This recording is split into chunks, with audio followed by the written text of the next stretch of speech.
Oh, welcome to Metal Detecting Wisconsin. I'm out at this picnic grove that I've hunted for the last 4 or 5 years.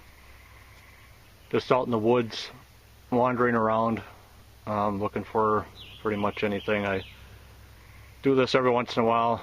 It's just a nice little hike and see if I can find any little hot spots where there might have been people who are camped or whatever, but I'm out with the CTX, got the 11-inch coil on. I was just getting a nice 1237 next to this tree. It was only about an inch down. And I got an Indian head penny. It's like 1903. That was a surprise. I thought maybe I was digging a zinc line. So I got a couple hours to hunt today. So get at it. Hopefully I'll have a few more to show you.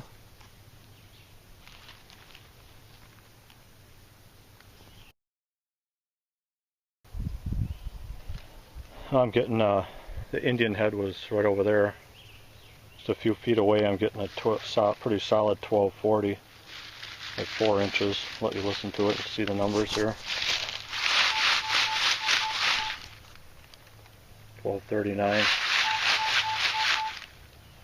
40,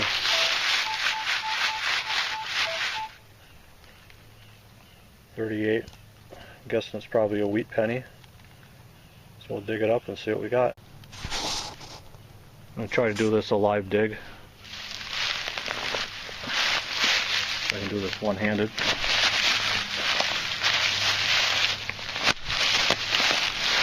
I normally won't film a wheat penny, but I don't think I'm going to find much today, so it'll be hard to be few and far between is what I'm saying. We'll just see if we can get a few other things on film.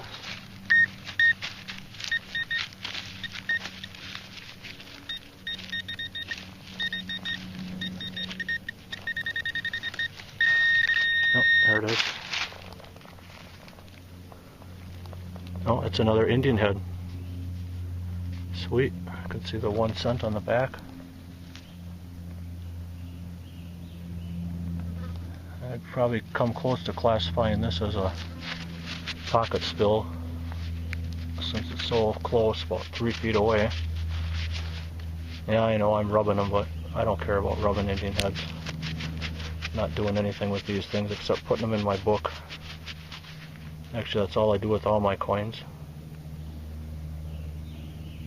I don't see a date on this one, but it's weird that first one I found, the front was almost perfect, and now this one, the front is pretty crusty and the back is real visible.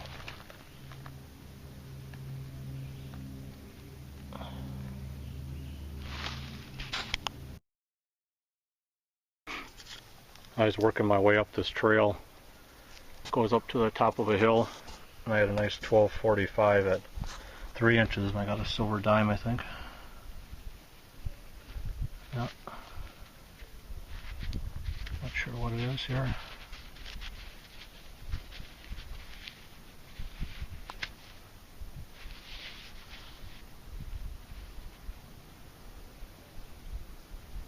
I think it might be a Merc. No, it's a Rosie, 1957. I rub Rosies. 1957D.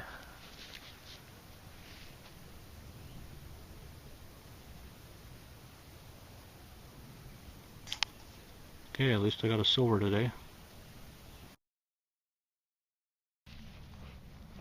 Well, a few inches away from where the Rosie is there, I was getting another 1242 right in this area where the pinpointer's hitting. Let's hope it's another silver. Oh, it's a weedy.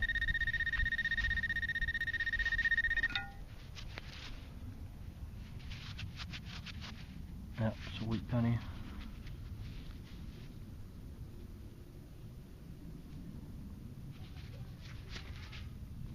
Let's see if there's any more.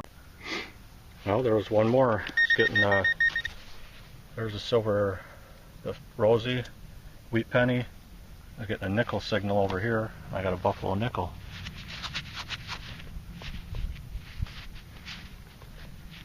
Not sure what year that is.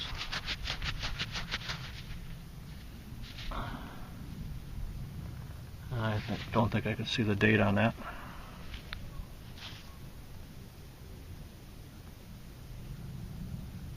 Turning out to be a good day. Indians, buffaloes, silver.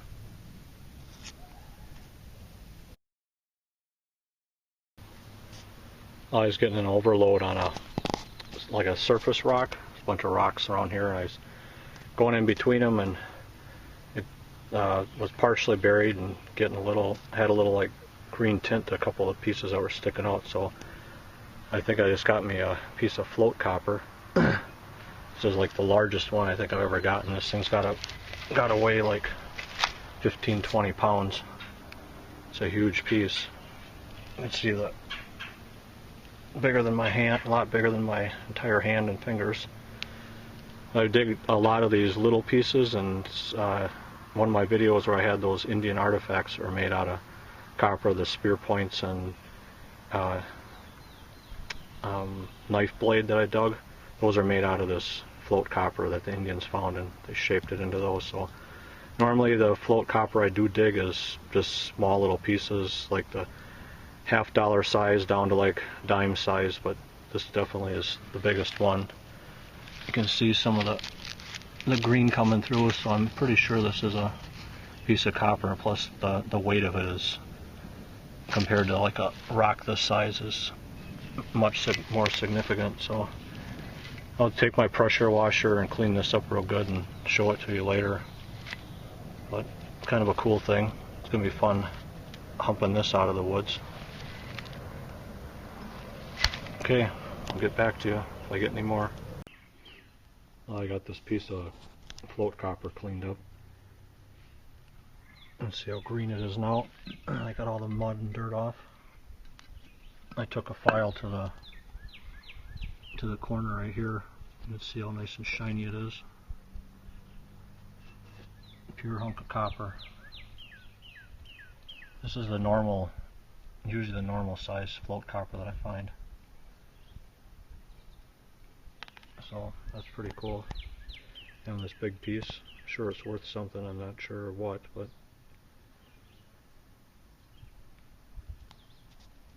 well, thanks for watching.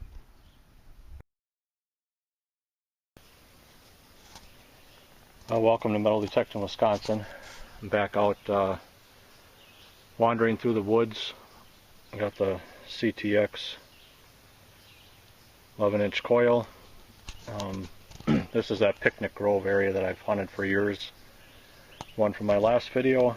I'm just getting a little bit deeper into the wooded areas. Not too many signals, but you know, it's been occupied. You can see there's some trails through the woods. I'm just kind of following them around and checking it out, and I just got a nice 1231 at 1 inches. I'm pretty much digging out anything that's repeatable, and I think I got a gold ring. Check it out. It's like a nice one. Oh yeah. Look at that. That is awesome. Sure feels heavy enough to be gold. I'll rub the inside here and see if we can see a mark.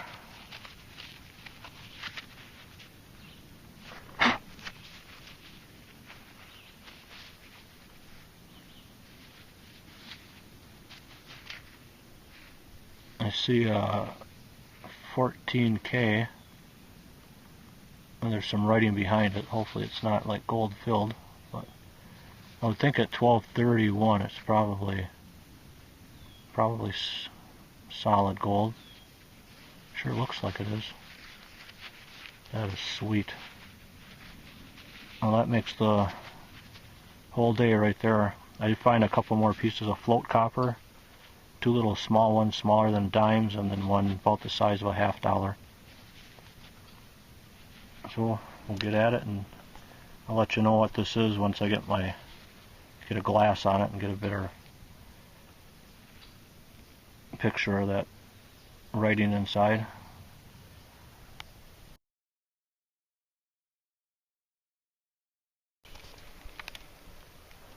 Oh, look what I came across out here in the woods.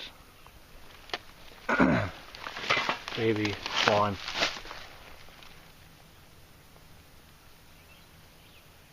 His nose is moving, but doesn't seem to be afraid of me at all.